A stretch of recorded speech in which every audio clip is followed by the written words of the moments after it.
आंदोलन संपूर्ण मराठवाड्यातले 8 जिल्हे 72 तालुक्यात आणि जवळपास 6000 गावापैकी साहेब आम्हाला त्याचा अभिमान आहे की आम्ही जवळपास 4100 गावात पोहोचलो। या निमित्तानं 4100 गावात याचं रेकॉर्ड आहे आमच्याकडे। आम्ही आंदोलन मराठवाड्यात सुरू केलं असताना सिंपल आंदोलन केली, छोटी छोटीशी आंदोलनं केली, परंतु ही शेतकऱ्याला भावली आणि शेवटच्या टप्प्यात या आंदोलनात शेकडो नव्हे हजारो शेतकरी सहभागी झाले। साहेब आम्ही क्या हुआ तेरा वादा याच्यासाठी म्हटलं होतं की हे जे सरकार आलेलं आहे आत्ताचं, या सरकारने विधानसभेच्या निवडणुकीमध्ये एक संकल्प पत्र काढलं होतं, विशेषतः भारतीय जनता पार्टीने आणि महायुतीनं मिळून एक 25 कलमी टॉप कार्यक्रम काढला होता। या 25 कलमातले फक्त 10 शेतकऱ्यांचे कलम घेऊन आम्ही हे आंदोलन उभा केलं आणि सरकारला विचारलं की हे जे 10 कलम हे तुम्ही कधी पूर्ण करणार, तुम्ही केलेले वायदे कधी पूर्ण करणार। मग शेतकऱ्याची कर्जमाफी असेल, शेतकऱ्याचा जीएसटी परत देण्याचा मुद्दा असेल, पीक विम्याचा मुद्दा असेल, हमी भावाचा मुद्दा असेल, शेतकऱ्यांना मिळणारी वीज असेल, हे छोटे छोटे मुद्दे नव्हे तर हे महत्त्वाचे मुद्दे आहे। हे आम्ही घेऊन आणि आंदोलन उगाच केलं नाही, कारण उद्धवजींचं सरकार 2019 ला आलं होतं।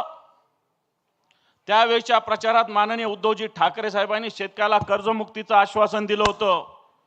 उद्धवजी ठाकरे साहेब आश्वासन देत नाही तर वचन देतात आणि सरकार आल्यानंतर पहिल्याच कॅबिनेटमध्ये 2 लाखाची कर्जमाफी फक्त एका थंबवर केली होती। फक्त एक अंगठा शेतकऱ्याला द्यावा लागला होता आणि 2 लाखाची कर्जमाफी माननीय उद्धवजींच्या सरकारने केली होती। आणि मग जनतेला शेतकऱ्यांना वाटलं असेल की यावेळेस सुद्धा कर्जमाफी होईल, परंतु आपण ऐकलं असेल की ज्या पद्धतीनं अजितदादा पवार म्हटले की 31 मार्चच्या आत कर्ज फेडा आणि म्हणे कर्जमाफीचं आश्वासन सरकार विसरलं।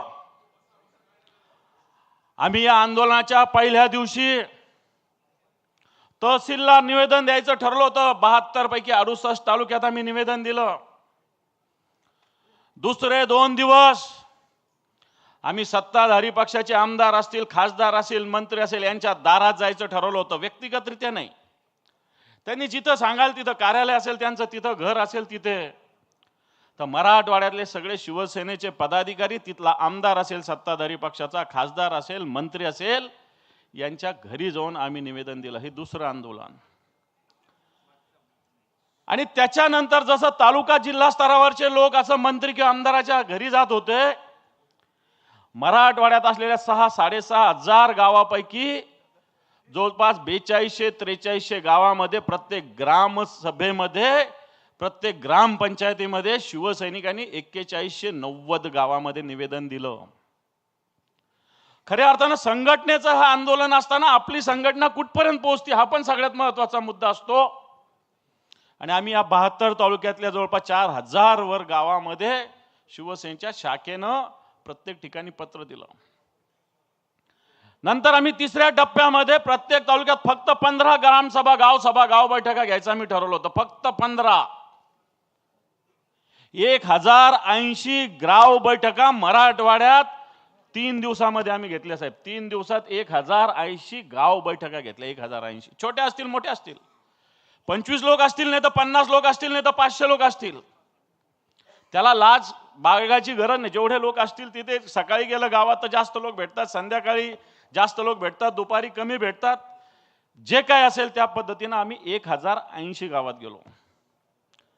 नंतरचा टप्पा आला तालुका स्तरावर मोर्चा। आम्ही ट्रॅक्टर आणि बैलगाडीचे मोर्चे 72 तालुक्यात जवळपास 64 तालुक्यामध्ये ट्रॅक्टर मोर्चे निघाले आणि 6 तालुक्यामध्ये बैलगाड्याचे आम्ही मोर्चे काढले। 2 तालुक्यात आंदोलनं झाली नाही। थोडक्यात संघटनेचे आंदोलन 70 तालुक्यात पूर्णपणे झालं आणि शेवटच्या टप्प्यात आम्ही जिल्हा स्तरावर चक्काजाम आंदोलन करायचं ठरवलं होतं।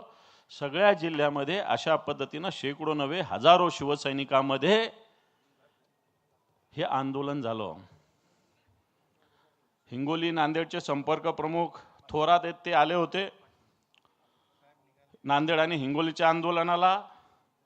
बाकी तिथल्या सगळ्या जिल्हा प्रमुखांनी, तालुका प्रमुखांनी, आमदारांनी हे आंदोलन मोठ्या प्रमाणावर केलं.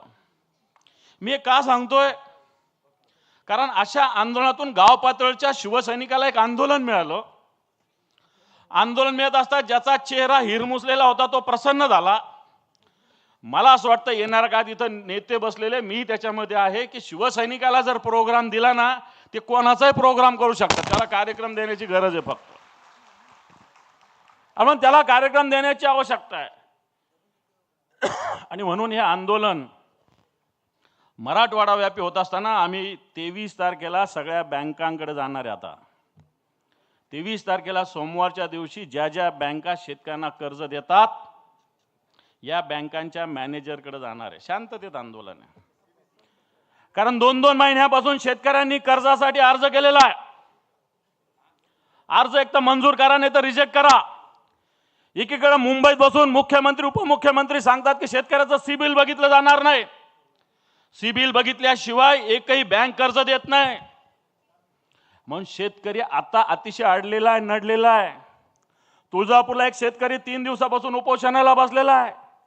बीडला एका शेतकऱ्यांनी कालच्या दिवशी मुलीचं ऍडमिशन करायचंय त्याला, या मुलीच्या ऍडमिशनला पैसे नाही, त्यांनी एका बँकेच्या दारात गळफास घेतलेला आहे काल.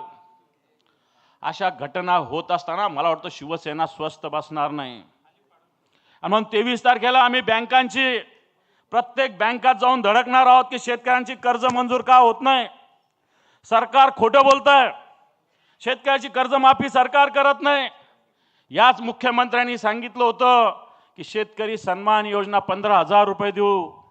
वाटतं ग्रामीण भागातील जे शिवसैनिक आहेत त्यांना मी सांगतो की 6,000 केंद्राची येतात. राज्यांनी सांगितलं होतं, नमो योजना केली होती की केंद्राच्या 6,000 बरोबर राज्याचे 6,000 रुपये देऊ. मागच्या काळात राज्याचा 1 रुपया आलेला नाही. मला वाटतं ही जागृती गावोगाव आवश्यकता आहे. 1 रुपयात पीक विमा योजना बंद झालेली आहे शेतकऱ्याची. येणाऱ्या काळामध्ये 4 ट्रिगर होते विमा मंजूर व्हायचा, आता 1च ट्रिगर राहिलेला आहे. मी सगळ्या ग्रामीण भागातील शिवसैनिकांना बसलेल्याला पण आणि बाहेर पण ऐकत असतील त्यांना सांगतो की आता एकाच ट्रिगरने विमा मंजूर होणार आहे पीक कापणी प्रयोगावर. म्हणतो याच्या विरोधात सुद्धा आपल्याला लढा उभारावा लागणार आहे. हेच सरकार म्हटलं होतं की हा बळीराजा अन्नदाता बनेल ऊर्जादाता. साहेब, हा मोठा विषय सगळ्या खासदारांच्या मी कानावर घालतो. ठिकठिकाणी गावोगाव सौर ऊर्जेसाठी पंतप्रधानाची योजना आहे.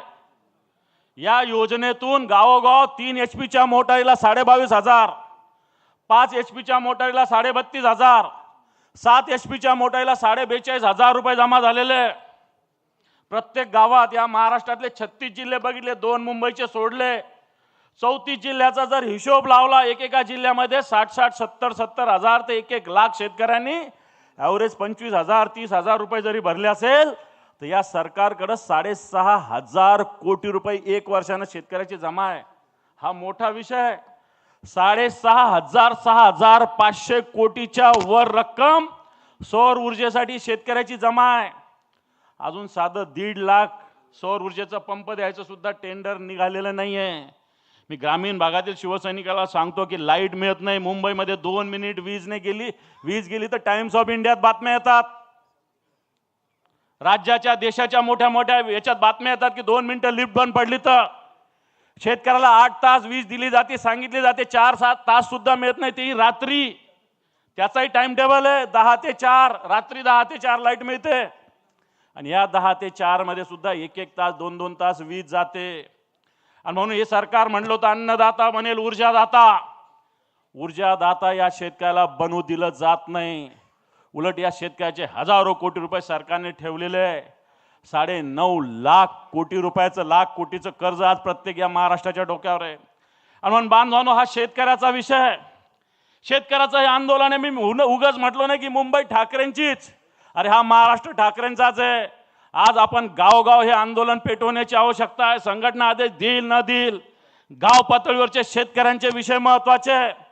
आणि म्हणून मी आपल्याला आवाहन करेल की आमचा अनुभव सांगतो. मराठवाड्यातला आंदोलनाला प्रचंड प्रतिसाद मिळाला. हजारो लोक सहभागी झाले.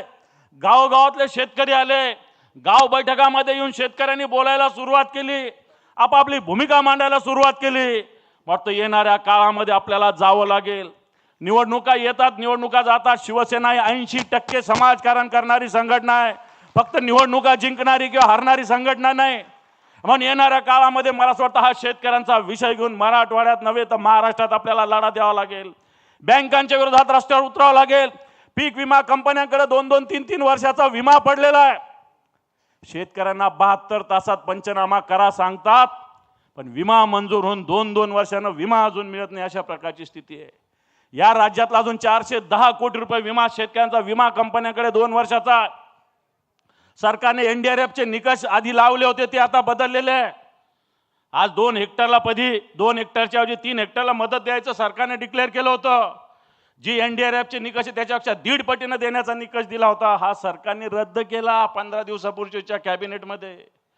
सरकार रोज वेगवेगळ्या पद्धतीनं मुद्रांक शुल्क माफ, कोणाकोणाचं माफ, अदानीचं माफ, बिल्डरांचं माफ, आणि शेतकऱ्याच्या कर्जमाफीला सरकारकडे पैसे नाही. आणि म्हणून मला असं वाटतं हा कर्जमुक्तीचा लढा आपल्याला उभा राहावा लागणार आहे. हा शेतकऱ्यांचा मुद्दा आपल्याला लढा उभा राहावा लागणार आहे. पीक विम्याचा लढा आपल्याला उभा राहावा लागणार आहे. शेतकऱ्यांच्या हिताच्या दृष्टीनं खतामध्ये शेतकऱ्यांची फसवणूक होते. बी बियाण्यामध्ये खताच्या सगळ्यात जास्त कंपन्या तर गुजरातच्या आहे. आणि म्हणून या सगळ्या विरुद्ध लढा मराठवाड्यात शिवसेनेने उभा केला. हा लढा आता सुरुवातीचा होता, हा लढा व्यापक स्वरूप द्यायचा आहे. मी सगळ्यांना आव्हान करेल, मी माननीय सगळ्या नेत्यांना आव्हान करेल की हा लढा महाराष्ट्रात गेला पाहिजे, महाराष्ट्रातल्या गावगावात गेला पाहिजे. आणि येणाऱ्या काळामध्ये पुढच्या वेळेस बॅनर लागलं पाहिजे, मुंबई महाराष्ट्र ठाकरे